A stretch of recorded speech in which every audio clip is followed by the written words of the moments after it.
in this area now, as Christians, we're being called to a more active response to this need than simply being against it.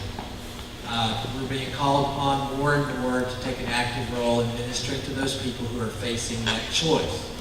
To be a part of Birthright or one of the organizations here in Orange, anywhere that we can get involved and support people who are facing this choice and help them see other choices, to understand adoption and other possibilities, that God will be able to be with them and help them go through this process differently. And the reason that we do that is not because we want to hurt or judge or offend anybody who's already been through this experience, but to help people avoid the pain of it in the future by being able to make a different choice. To make different choices even before they find themselves in those circumstances. And so be praying about that.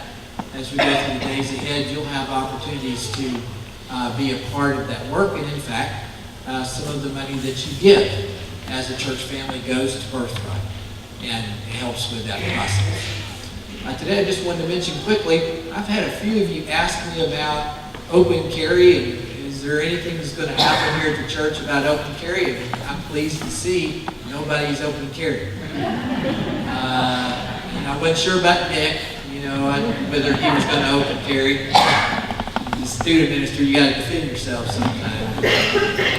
But anyway, for those of you who have some questions about that whole process, and not just open carry, but how this whole issue affects the church, there's a document called What Are You Scared Of? It's over there on the table.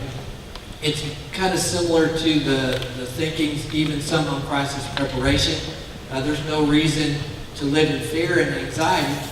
You can make preparation for things that God would lead you to do as long as what you're doing is in the will of God.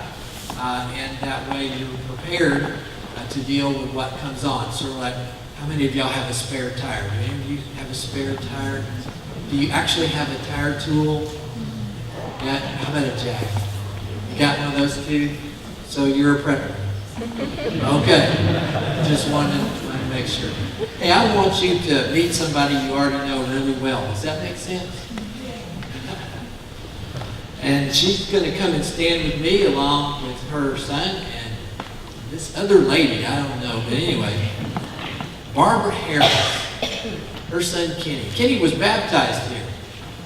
And so Barbara's coming. She wants to become a member of Little Cypress Baptist Church, removing her membership from Bellevue Baptist Church in Westlake, Louisiana. How do y'all feel about that?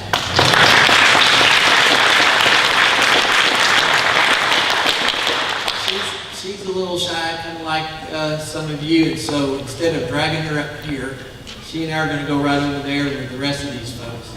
And then you want to come by and greet her, we'll be over there. Hey. Let's all stand as we sing the final song.